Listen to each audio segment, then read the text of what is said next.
Hello student, how are you? I hope you are better. তো আজকে আমরা এখানে মেকানিক্স অফ ইনক্লাইনের প্ল্যানের যে সমস্ত প্রবলেমগুলো হয় বা তাদের কম্পোনেন্ট কীভাবে ডিভাইডেড হয় বা কম্পোনেন্টগুলো নিয়ে আজকে আমরা আলোচনা করব।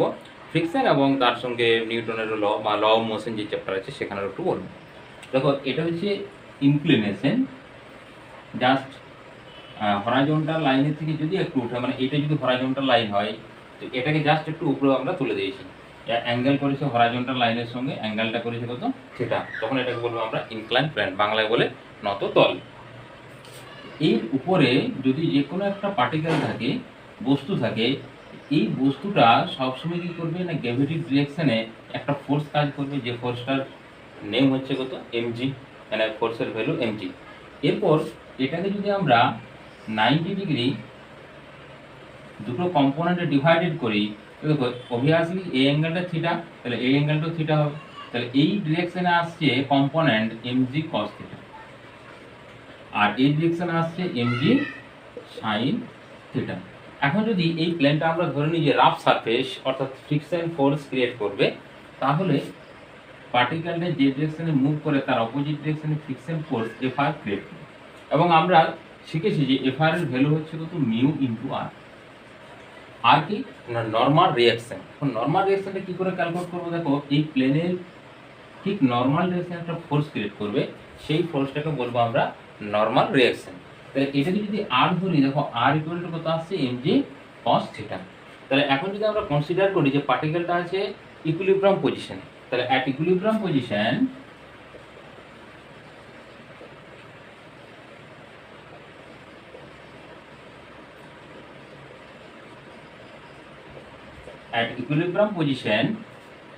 mg sin theta equal to fr, or mg sin theta equal to fr এর ভ্যালু হচ্ছে মিউ ইনটু আর। মিউ আর এর ভ্যালু কত, মিউ mg cos থিটা। এখানে mg mg ক্যান্সেল হয়ে যাচ্ছে, তাহলে মিউর ভ্যালু আসছে দেখো tan অফ থিটা। এটা হচ্ছে কন্ডিশন একটা পেয়ে গেলাম। এরপর দুটো অ্যাক্সেলারেশন, দেখো একটা অ্যাক্সেলারেশন যদি ডাউনওয়ার্ড আমরা কনসিডার করি, ডাউনওয়ার্ড অ্যাক্সেলারেশন কি হবে, ডাউনওয়ার্ড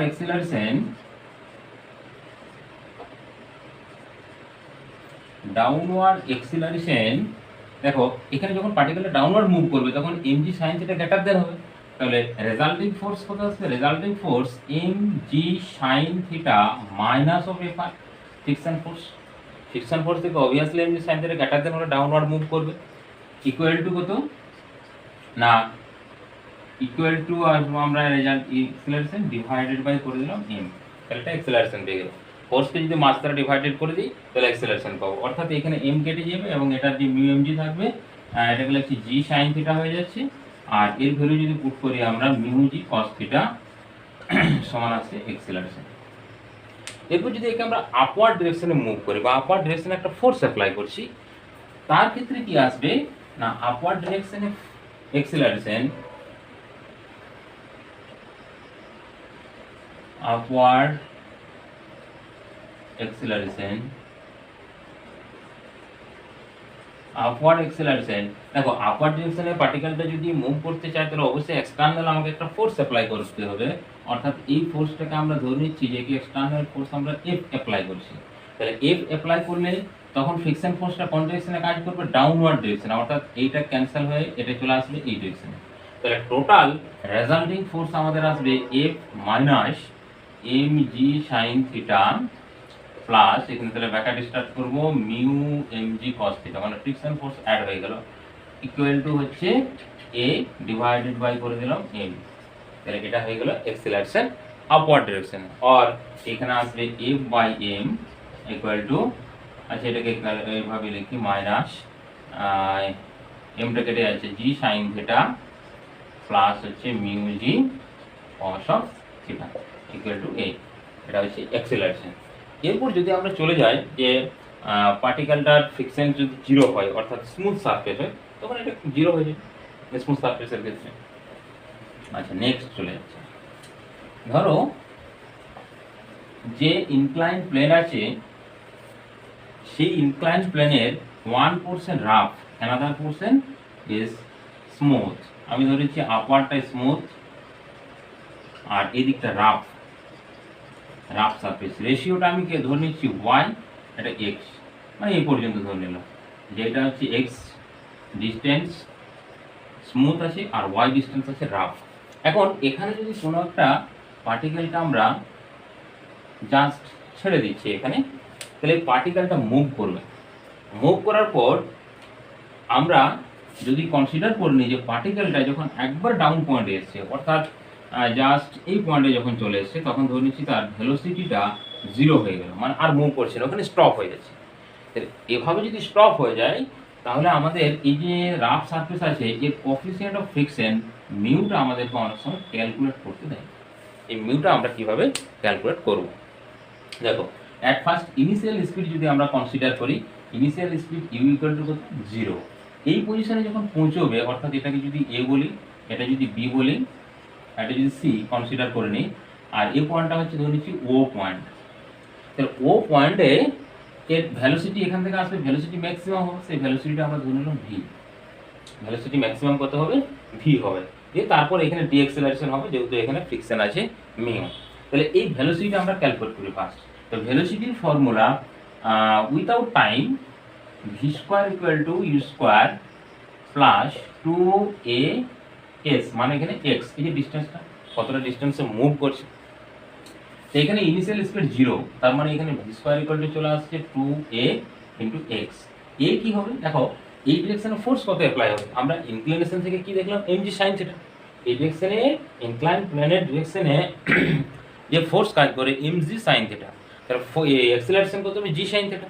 তাহলে 2g sin থিটা, এইখানে তাহলে এক্সটাকে নিয়ে চলে আসছি 2x g sin theta.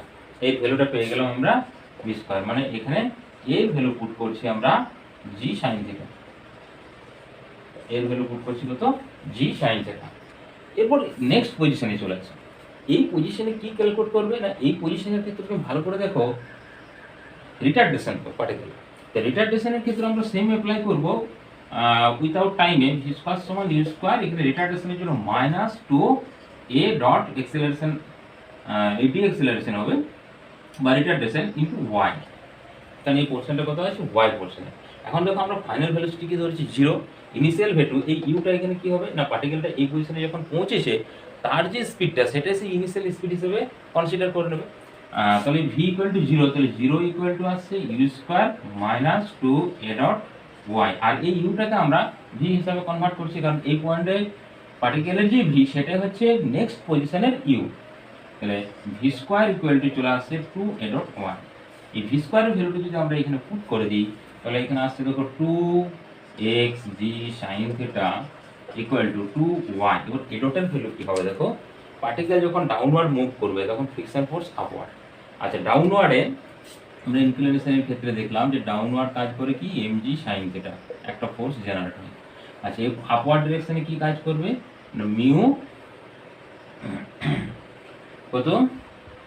mg cos theta, mu mg cos theta, এই ভ্যালুটা ক্রিয়েট করবে, কারণ ফ্রিকশন ফোর্স মিউ আরটাকে একবারে লিখে দিলাম mg sin থিটা। দেখো, এরপর mg sin থিটা যদি গ্রেটার দেন হয়ে যায় তাহলে তো মানে কোনো স্পিডে কোনো থামবে না, রিটার্ডেশনই হবে না পার্টিকেলটা।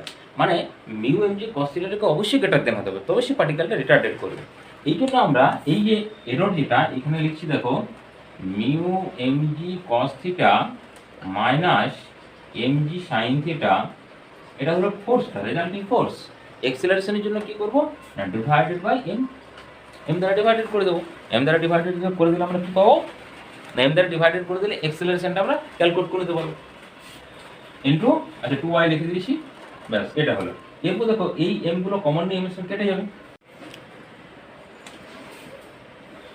और 2x g sin theta equal two 2y, m কেটে গেলে আসছে mu g cos theta minus g sin theta. এখান থেকে g কমন যাবে, 2 কমন যাবে, 2 কেটে দিতে পারি, g গুলো কেটে দিতে পারি, g গুলো কমন চলে আসে। এই sin থিটা আছে, sin থিটাটাকে আমরা এই সাইডে নিয়ে আসছি, তাহলে হবে x plus y sin theta equal to mu y cos theta. और म्यू इक्वल टू কি আসছে না, म्यू इक्वल टू আসছে দেখো এক্স প্লাস ওয়াই, এটা ঠিক উপরে লিখছি আমি, আর এখান থেকে মিউ চলে আসছে mu equal to x plus y by y sine theta by cos theta, মানে হচ্ছে tan theta. Sine theta by cos থিটার সমান ট্যান থিটা। এখন যদি আমরা ধরে নিই যে এই রেশিওটা এক্স আর ওয়াই, এই রেশিওটা হচ্ছে 1:1, তো 1:1 এর জন্য ভ্যালুটা কত আসবে না, দেখো এটা 2y হবে, নিচে y, তাহলে when x equal to y, মানে হাফ পোর্শন হচ্ছে রাফ আর হাফ পোর্শন হচ্ছে ইনক্লাইন, এই হাফ পোর্শন রাফ আর হাফ পোর্শন হচ্ছে স্মুথ, তাহলে ভ্যালু আসছে mu equal two 2 tan theta, এটা হাফ পোর্শনের জন্য। আর যখন রেশিও টার্মে থাকবে 2, 3, 4, 5 যেরকম রেশিও থাক, তখন তার ক্ষেত্রে ভ্যালু আসবে mu equal to x plus y divided by y tan of theta. আরেক টাইপের আমরা এখান থেকে প্রবলেম পাই,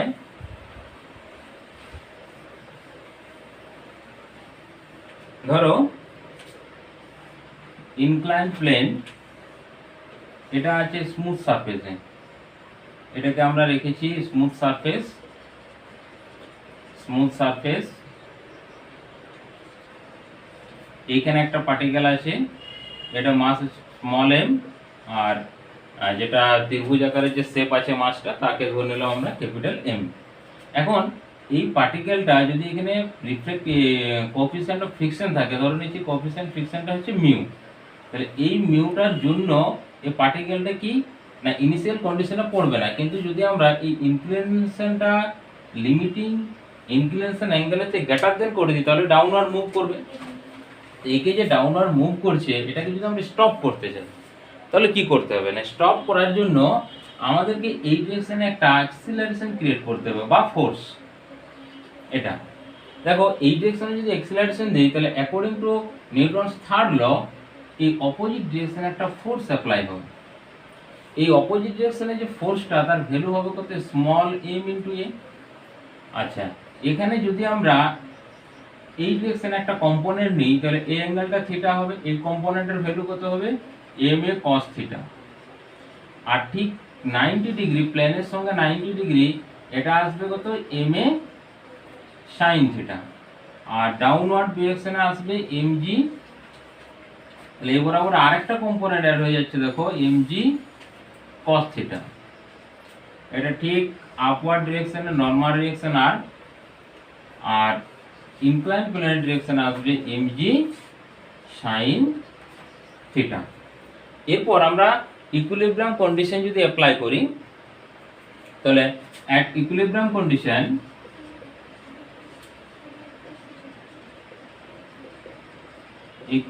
কন্ডিশন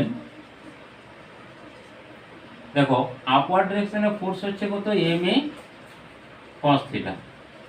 আর পার্টিকেলটা যখন ঠিক এই ডিরেকশনে ফোর্স অ্যাপ্লাই করেছি, তখন পার্টিকেলটা কি আপওয়ার্ড ডিরেকশনে মুভমেন্ট করার চেষ্টা করবে, মানে আমরা ধরে নিচ্ছি যে ওর মুভমেন্টের ডিরেকশন আছে আপওয়ার্ড ডিরেকশনে, তাহলে ফ্রিকশন ফোর্স কি ডাউনওয়ার্ড ডিরেকশনে ক্রিয়েট করবে। ইকুয়াল টু আসবে কত, তাহলে M G sine theta plus F R friction force.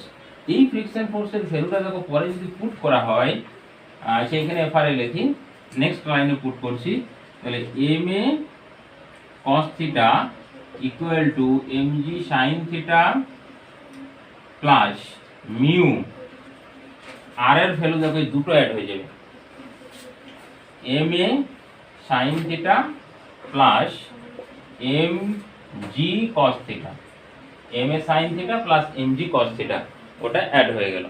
তাহলে এখান থেকে দেখো আমি অ্যাক্সিলারেশনটা ক্যালকুলেট করে নিতে পারবো, দেখো সবগুলোর এম গুলো কেটে যাবে, এম কমন নিলে এম গুলো কেটে যাচ্ছে। এখান থেকে এ ইকুয়াল টু যদি আমরা কস থিটারে ডিভাইডেড করে দিই, তাহলে আচ্ছা এখানে আরেকটা ইয়ে আছে, তাহলে ওটাকে নিয়ে আসতে হবে, তাহলে A cos theta equal to G sine theta, আর জি তো কেটে দিয়েছি, জি কাটা যাবে না, জিটা থাকবে, প্লাস হচ্ছে মিউ এ সাইন থিটা প্লাস হচ্ছে মিউ জি কস থিটা। তাহলে এই টার্মটাকে আমরা লেফট সাইডে নিয়ে আসছি, তাহলে এ কমন নিলে আসছে cos theta minus mu sine theta, equal to right সাইডে আসছে জি সাইন থিটা, জিটাকে কমন নিয়ে নিলাম, প্লাস মিউ কস থিটা, और a equal to g sine theta plus mu cos theta divided by cos theta minus mu sine theta. Both side ऊपर नीचे আমরা যদি cos থিটা ডিভাইডেড করে দিই তাহলে অ্যাক্সিলারেশন a ইকুয়াল টু এই ভ্যালুটা আসবে g, অ্যাক্সিলারেশনের ভ্যালু এরকম আসবে a equal to g cos theta divided করলে tan থিটা, এটা আসছে plus mu whole divided by এটা cos থিটা 1 হয়ে গেল, এটা আসবে মাইনাস মিউ tan থিটা, এই ভ্যালুটি চলে আসছে। এখন যদি ফোর্স ক্যালকুলেট করতে বলে যে কতটা ফোর্স আমাদেরকে অ্যাপ্লাই করতে হবে এই ডিরেকশনে, তাহলে a কে কি করব আমরা মাস দ্বারা মাল্টিপ্লিকেশন করে দেবো, তাহলে force equal to F equal to M A অর্থাৎ এমজি হয়ে যাচ্ছে, MG tan theta plus mu divided by 1 minus mu tan theta, এটা এফ এর ভ্যালু। ওকে, ব্যাস এ পর্যন্তই।